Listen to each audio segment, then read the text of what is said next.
one. All right, come up and do a picture? Or would you rather be closer to the sign, or how do you want to do It it? doesn't matter. That'd be great. All right, we'll do that. Yeah, that looks good. I'm Carol. I'm his wife. All right. Take some black in it. And you got their phone.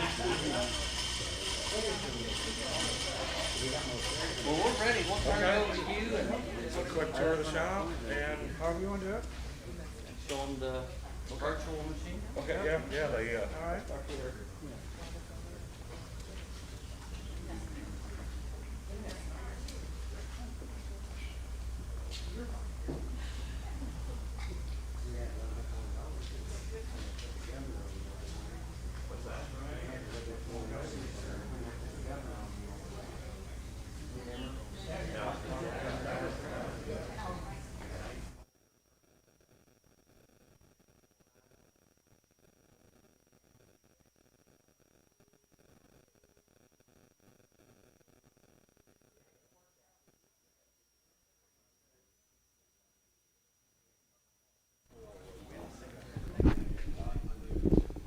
there's coursework built into this in 2 weeks, so everything gets scored, graded.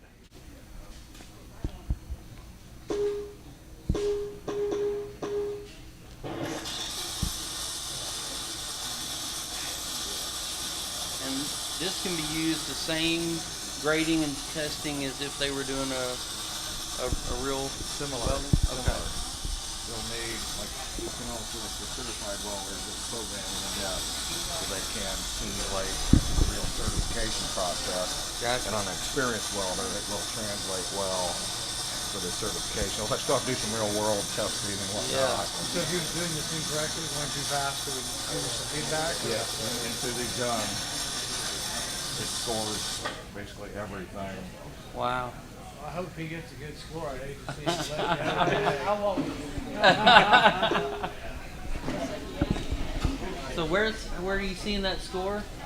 Oh, there it is, right there. Total score here, the variables. Oh, wow. What it does is you have a certain way you have to hold your gun this way, Right. this way, and this way you feed, and it grades all that here. And when you're doing a real weld, can you tell if you're off angle, if you're not getting as good a seal, or what? They have it shows you here, and he can set it up to where we show you everything No, but at if you're once. watching, just doing a real welding, can you tell if you're not on angle or whatever? Yes, If yes, you're you not can see getting as everything good you of can see, I can see. And it also has cheaters on the inside that will tell me, hey, I'm too far back, you need to come in, I need to do whatever. Oh, even the real You see, like, welder does. In a real welding, you can tell from the way the puddle looks, the sound. Like on here, if you're welding and you get the gun too far away, the sound will change, and we'll do that in real life as well to give okay. you an audio cue that hey, I need to get a little bit closer into Looking the for that puddle. sweet spot, that sound sweet spot. if you was to weld the opposite way.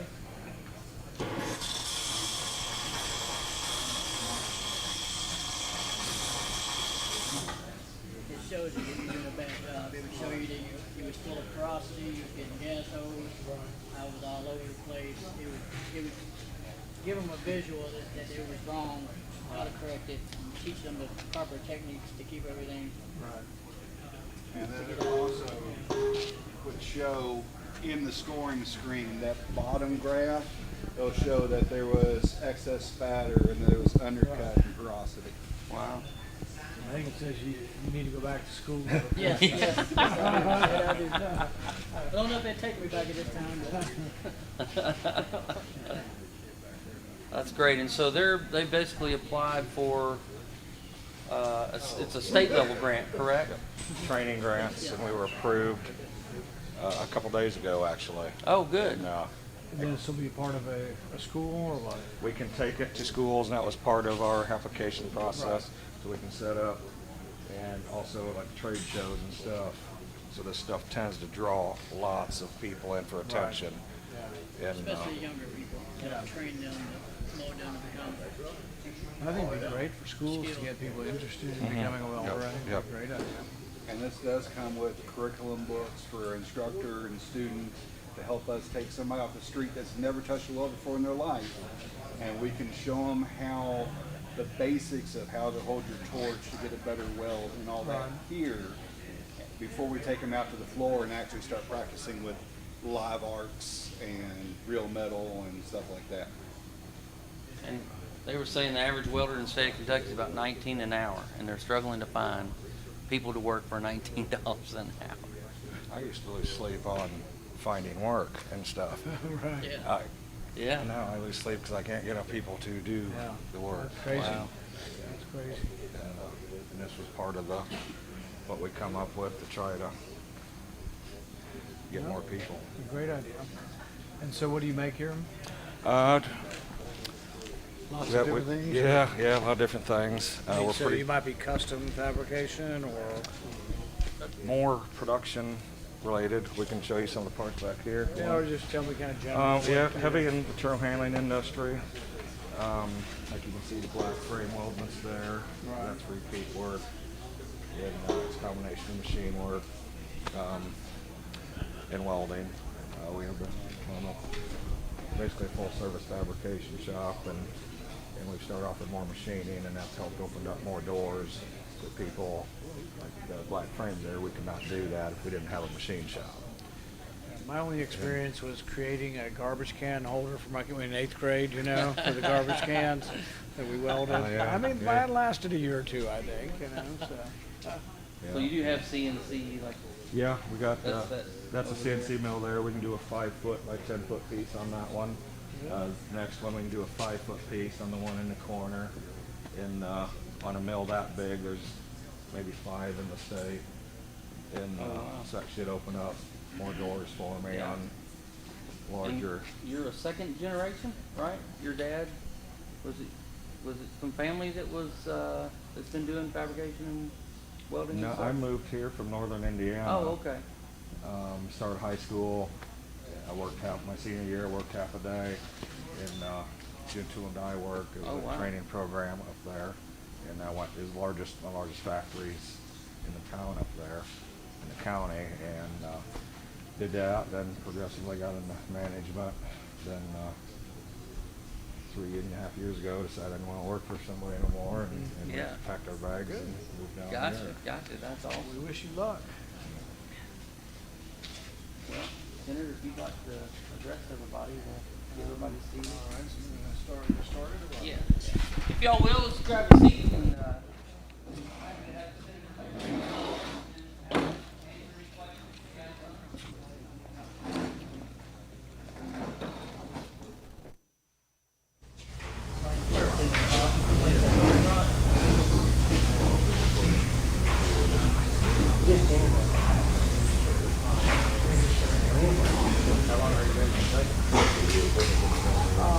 I've been here all week, we've been traveling around with, this is our 15th stop in 3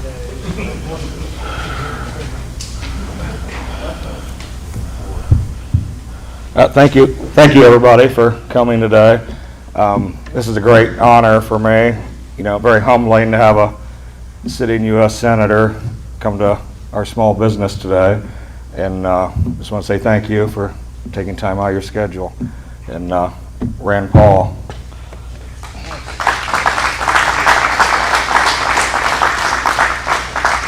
It's great to be here.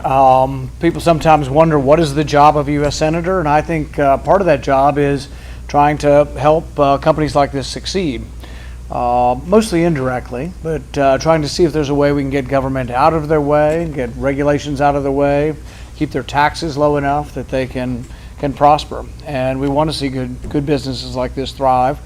One of the exciting things as I travel around is we do get to see good success stories around Kentucky. I was just saying this is, I think, our 15th stop in 3 days, so my voice is kind of wearing out.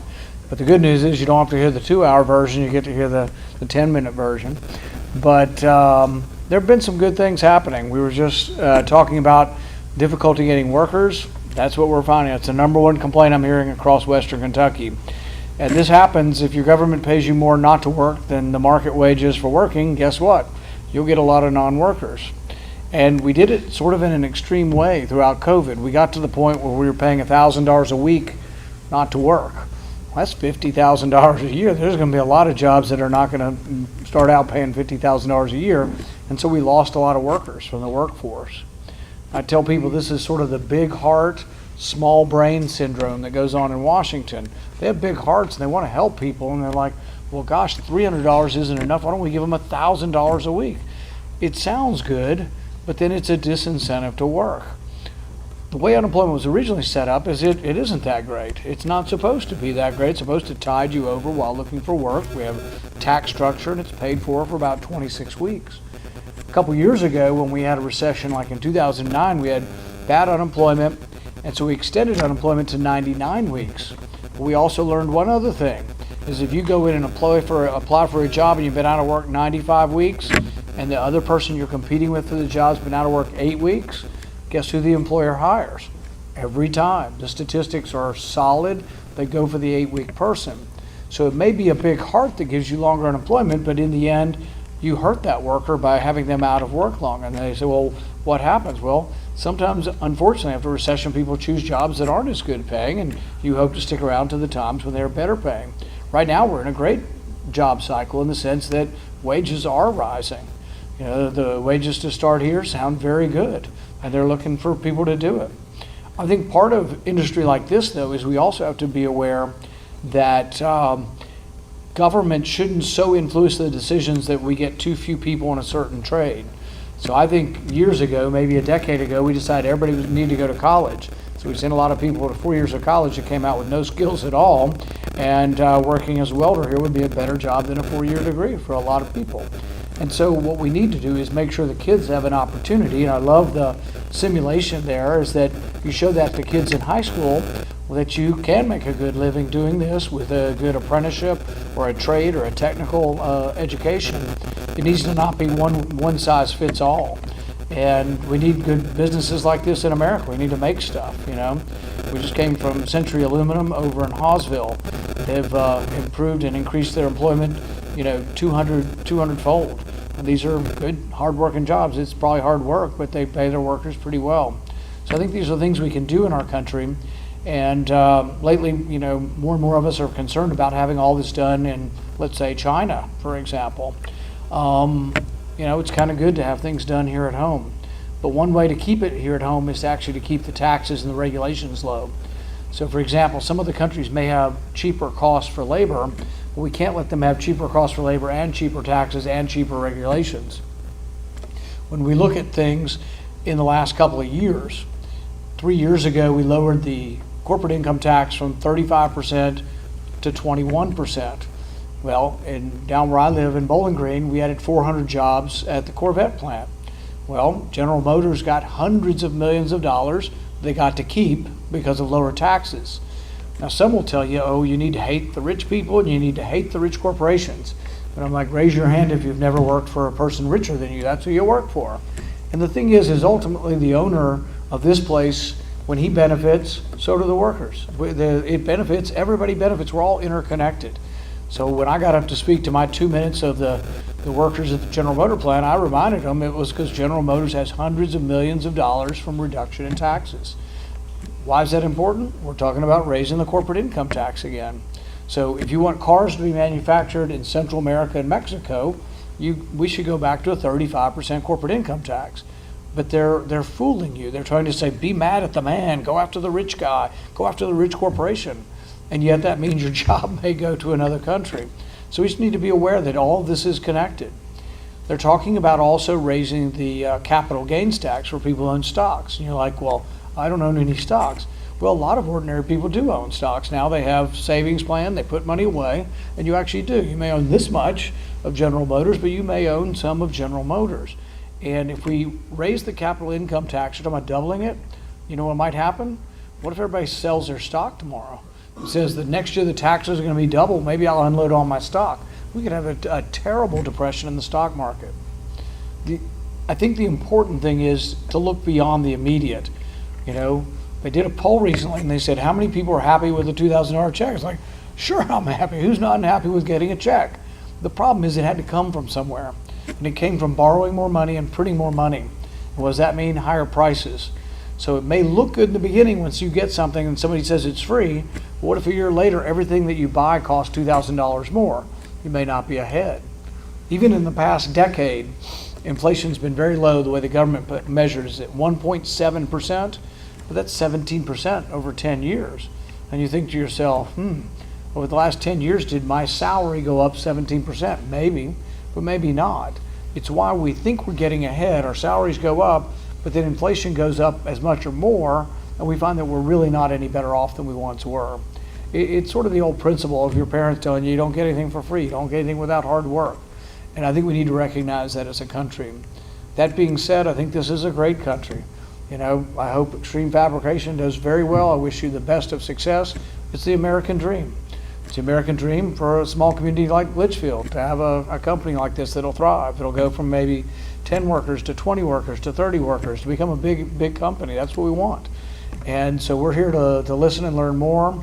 We already think I know enough. I told the boss, I said, the last thing I welded was the trash can carrier that I made in 8th grade. It did last a few years. The welds weren't perfect, so I might need a little bit of more work on welding.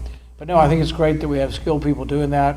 We wish you the best of success, and thank you for coming out. And I think that we have to not forget what a great country we live in, and not forget what made us great. And that is largely that we're a free country left alone, where the most important thing that government does is protect our God-given rights.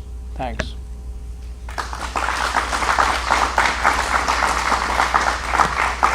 And we're happy to take a couple questions or comments or anything from anybody. Steve, we didn't pick on you, so I'm thinking about you next. What's the status of the filibuster today? Status of? The filibuster. The filibuster essentially is, that you have to get to 60 votes in the Senate to get something done. When Republicans had the presidency and the House and the Senate, there were some, even President Trump, saying we need to get rid of the filibuster. I think it's a bad idea. It was a bad idea when we were in charge. It's a bad idea when they're in charge, because I think the country can go too rapidly in one direction or another. So it really depends on one or two Democrats. There are 50 Republicans, 50 Democrats, and there are one or two Democrats. Manchin from West Virginia and Sinema from Arizona have said that they will vote to keep the filibuster. Makes a big difference. They're talking about if they get rid of the filibuster, making Washington, D.C. a state. Well, I don't know about you, but I'm not really interested in a small city having the same amount of votes as we have in Kentucky. That to me wouldn't make any sense. They're also talking about packing the Supreme Court if they get rid of the filibuster. And the craziness to that would be, there's more Republican appointees right now. The Democrats appoint 4 new Supreme Court justices. What do you think the Republicans will do when they get in charge? Oh, we'll do 5. Then the Democrats will get in charge and they'll do 7. Before you know it, we'll have 100 people on the Supreme Court, which would make no sense. So it just sort of, that's why everybody goes out and votes for a president, and that's how we get the Supreme Court.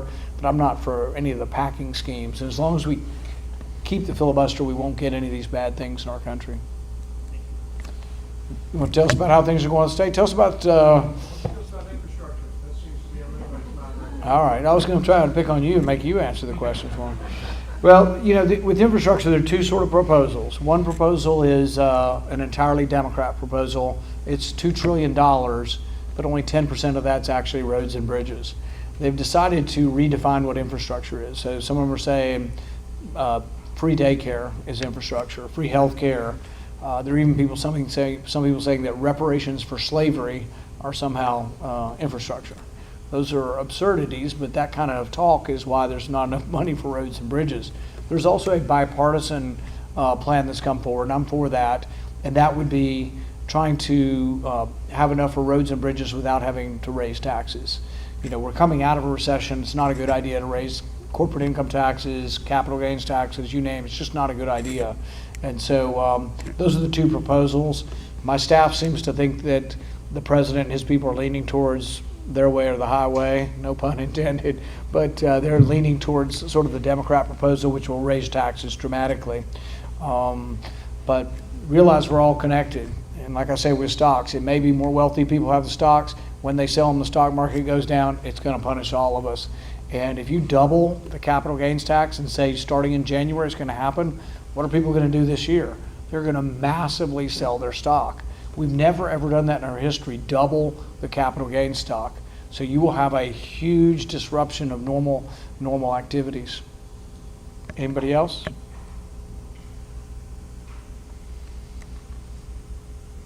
Anybody got a good news story? Tell me a good news story about Litchfield. Something good's happened in the last year or two. Oh, come on. Extreme fabrication. Extreme fabrication, there you go. Senator Paul Doyle Baker, I'm the VP of Ops with Bell, so we sell about $700 million worth of cheese in the U.S. So my question, I've been a Republican my whole life, always have. What does the Republican Party look like post-presidency of Trump? How do we get there? You know, I think that it's a good question. What's the Republican Party look like after Trump? Well, the question is, are we after Trump yet, is probably the big part of the question. I think Donald Trump brought a lot of new people into the party, a lot of particularly working class people who hadn't been. At one point in time, the criticism of the Republican Party might have been that it was, you know, the country club and the rich corporations and stuff. And I think it's become more a party of everyone now, including the working class. If anything, the rich elite big corporations have become less Republican and more sort of woke and into this sort of liberal culture kind of thing. And a lot of folks, like the people who live here and live in Bowling Green, who go to church and who are socially conservative, have stayed Republicans. And then we've grown people within the working class who are also many people who go to church and are socially conservative. The question is, where does it go after Trump? A lot of that depends on whether Donald Trump decides to run again. I think were he to run again, he might well and probably would win the Republican nomination. I think he's been good at bringing new people in, but there's a question of whether or not we've reached a ceiling that for some of those he brought in, he also may have repelled, you know, college-educated women, college-educated men, may be somewhat repelled. So we've gained people and lost people, and really we need to keep the people he brought into the party and figure out how to re-attract some of the other folks as well. But I think the good news is we are a broader section of party than we once were, in the sense that I think there was a perception for a long time that Republicans represented the rich and Democrats represented the poor. Now I think there's a good idea that really Republicans represent those who want to work as opposed to those who won't work. I mean, and hopefully there's always more of us that want to work than don't want to work. But I think that there are some good things that have come, and maybe some things that we can make better over time. If he doesn't run, there'll probably be 16 people running for president again in 2024, so you'll get a big decision. Between then and now, 2022, the country's fairly evenly divided. We'll see which way it goes. In Kentucky, we're trending more and more Republican. The rural part of our state, where you used to have people who were conservative Democrats, they have re-registered as Republicans in large numbers. So the Republican numbers have tilted in the rural county so much more than the cities. And that's true across the United States, but very, very true in Kentucky. Anybody else? Yes. Now that we have,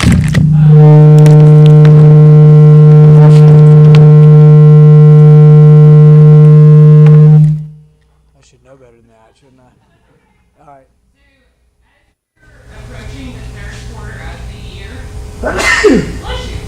What are some of the initiatives that you're focusing on to finish strong for this year, and what goals are you hoping to attain in the coming months? In Washington, the hope of sort of passing things that would help the economy or help business in general is essentially zero right now, because the numbers of the votes don't stack up. Most of the numbers of the votes on the Democrat side would like to raise taxes, increase regulation, forbid drilling for oil. I mean, one of the great things that happened in the last several years was the United States becoming independent. We actually became an exporter of oil. I grew up in the 1970s and remember the gas prices skyrocketing and OPEC holding us hostage. And wasn't it wonderful to become a net exporter of oil? The other thing is for some on the other side who are very, very concerned with sort of global warming and things, the one thing that's reduced the carbon footprint in our country has been fracking.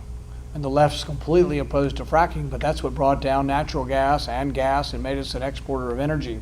But they want to forbid fracking, they want to forbid drilling on federal lands, and as a consequence, you'll see it. You're seeing some of that at the gas pump from Biden administration policies, but you're also seeing some of it because of generalized inflation. My fear is that prices are going up generally. Some of that may be locked in from borrowing $8 trillion. There are ramifications to adding so much debt in such a short period of time. So I think we are going to get inflation. And in the beginning of inflation, you get a stimulus. There was a famous economist, and he was asked about stimulus. He said, in the short run, it's great. And they said, well, what about the long run? And his response was, in the long run, we'll all be dead. And so it's sort of not caring much about your kids, your grandkids, or the future of the country. If you say, let's just print all this free money and we'll enjoy it, how long does the high last? It's like a drug high. That might last hours. This high might last 6 months, a year, but then when do the ramifications come from borrowing so much money so quickly? And it's really from this false belief that you can create wealth and that wealth doesn't come from hard work. Most everybody here knows you don't get anything without hard work. And these guys that go home hot and tired, and they've worked hard all day, but they know they've done something. And they know they didn't get paid for nothing. They got paid for hard work. And that is the American way. And anybody who believes that it comes to you free or otherwise is being dishonest with you. I'll mention one other thing, and then I think we're going to end, and we'll say hello to everybody individually. I think we're on the other side of the pandemic. The numbers are going dramatically down. Most people have either been vaccinated or had the disease that want to. And so our country is largely immunized, either from getting the disease or from getting the vaccines. That's good. We're on our way. But to me, it's important that we push back some and say that our kids running track outside should not have to be wearing a freaking mask. That is just ridiculous. No kids are getting this. No kids are getting sick. And they're definitely not getting sick outside while running track. And that's just, you're meeting kids now that are afraid to take a mask off anywhere, afraid of air, afraid of being close to their neighbor.